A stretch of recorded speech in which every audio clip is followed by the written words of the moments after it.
आज मैं बच्चे लोग को पढ़ाने वाले त्रिकोणमिति के बारे में, क्योंकि मैट्रिक में करीब 12 से 16 मार्क्स त्रिकोणमिति से आता है। ट्रिग्नोमेट्री से, त्रिकोणमिति को इंग्लिश में ट्रिग्नोमेट्री बोलते हैं। और ये कंसेप्ट ये राइट एंगल ट्रायंगल पे बेसिस रहता है, मतलब समकोण त्रिभुज पे बेसिस। त्रिकोणमिति का जो इसका कंसेप्ट है ना, वो राइट एंगल ट्रायंगल समकोण त्रिभुज पे ये आधारित है। तो त्रिकोणमिति में सबसे पहले हम लोग को जानना पड़ेगा, इसके 6 अनुपात होते हैं। कितने अनुपात होते हैं? 6 अनुपात। पहला हो जो होता है वो साइन, दूसरा होता है कॉस, तीसरा होता है टैन। और जो 3 अनुपात होते हैं इसका जस्ट अपोजिट होता है। साइन का अपोजिट कॉसेक, ये चौथा होता है। और कॉस का अपोजिट सेक, ये 5वां। और टैन का अपोजिट कॉट। एंगल जो इसका कुछ भी हो सकता है। थीटा, इसको बोलते हैं थीटा। फाई, इसको फाई बोलते हैं। तो एंगल जो होता है ए से लेके जेड के बीच में, अल्फा बीटा गामा, ये एंगल कुछ भी रह सकता है। तो साइन आपको एक मार्क्स में मैट्रिक में पूछा जाता है कि how many ratios of trigonometry,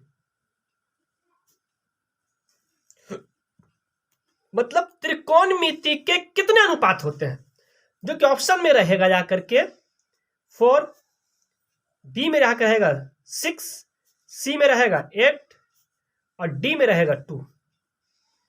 इस टाइप से रहेगा कि त्रिकोणमिति कितने अनुपात होते हैं। तो त्रिकोणमिति कितने अनुपात होते हैं जी? 6। साइन कॉस टैन और इसके just opposite cosec sec cot.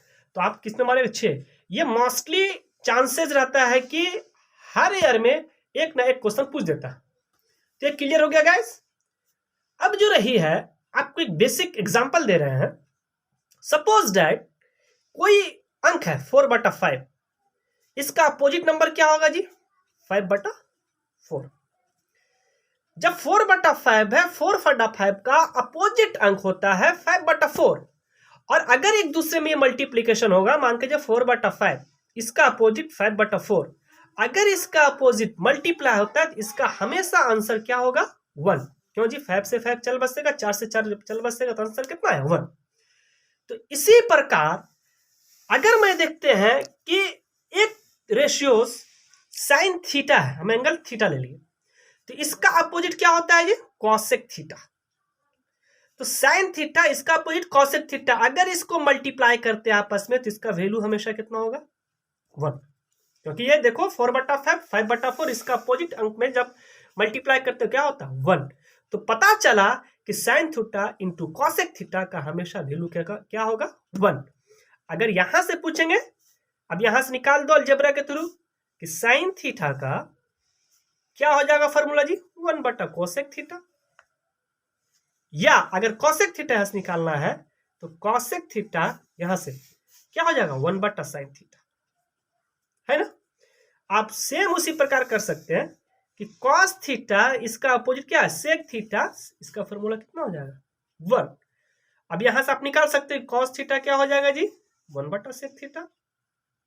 और सेक थीटा का अपोजिट क्या हो जाएगा जी? 1/कॉस थीटा। गाइस समझ में आया? तो आप त्रिकोणमिति को समझने के लिए पहले ये 6 रेशियोज आपको जानना पड़ेगा। Sine, cos, tan, cosec, sec, cot.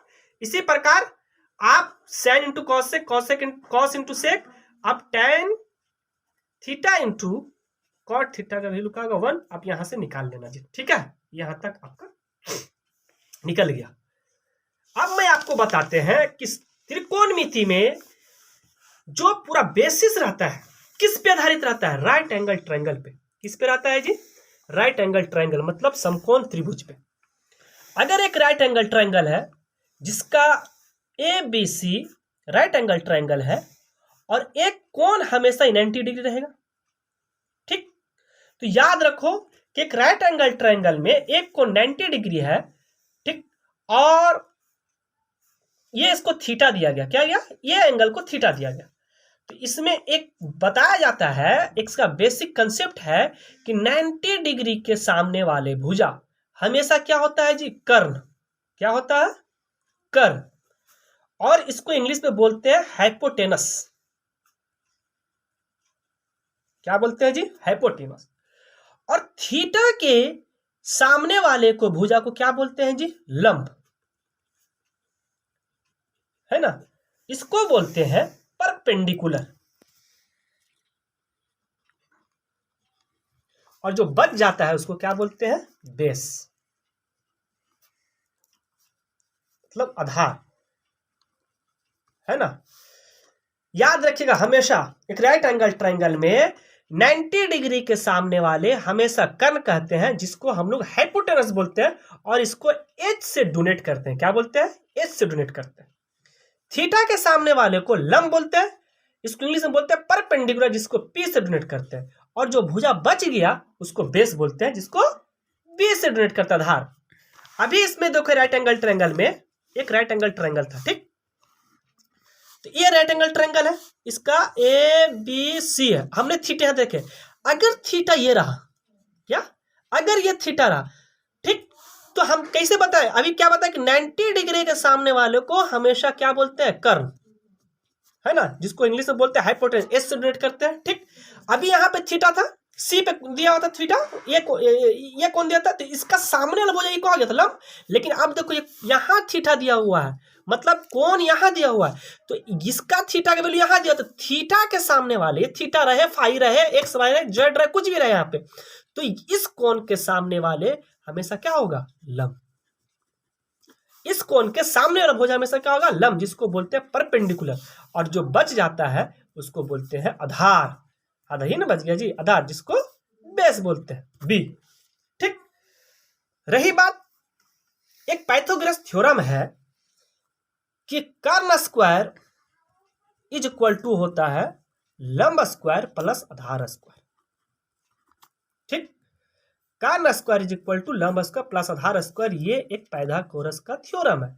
मान लो समीकरण इसका फर्स्ट है, रूट में रहेगा, है ना, नहीं कर्ण स्क्वायर इज इक्वल टू, तो जब ये कर्ण square is equal to, suppose that हम आपको देते हैं अगर x square is equal to 25 हो, तो अगर एक्स का मान निकालने पड़ता है तो अंडर रूट 25 स्क्वायर होता है, क्या देता है, रूट में। तो उसी प्रकार कर्ण स्क्वायर लंब स्क्वायर प्लस आधार स्क्वायर, अगर सिर्फ कर्ण निकालना हो मुझे तो कर्ण इज इक्वल टू क्या हो जाएगा, अंडर स्क्वायर लंब स्क्वायर प्लस आधार स्क्वायर, अंडर रूट लंब स्क्वायर प्लस आधार स्क्वायर। तो ये मेरा एक क्या होगा, इक्वेशन होगी, ये मेरा एक फॉर्मूला का। कभी भी पूछा कर्ण इज इक्वल टू क्या होता है जी, लंब स्क्वायर प्लस आधार स्क्वायर, कर्ण is equal to root under लंब स्क्वायर प्लस आधार स्क्वायर। अब ये चीज देखो कि यहाँ कर्ण दिया, अगर यहाँ से लंब पूछे, ठीक, अब देखो मान के चलो हमारा कर्ण तो निकल गया, तो कर्ण स्क्वायर इज इक्वल टू लंब स्क्वायर प्लस आधार स्क्वायर। तो हमने कर्ण का तो निकाल लिया, अगर लंब का निकालना हो तो लंब स्क्वायर इज इक्वल टू क्या हो जाएगा, कर्ण स्क्वायर माइनस आधार स्क्वायर। तो अगर लंब का फॉर्मूला निकालना होगा तो अंडर रूट पे चल जाएगा कर्ण स्क्वायर माइनस आधार स्क्वायर, ये दूसरा फॉर्मूला हो गया।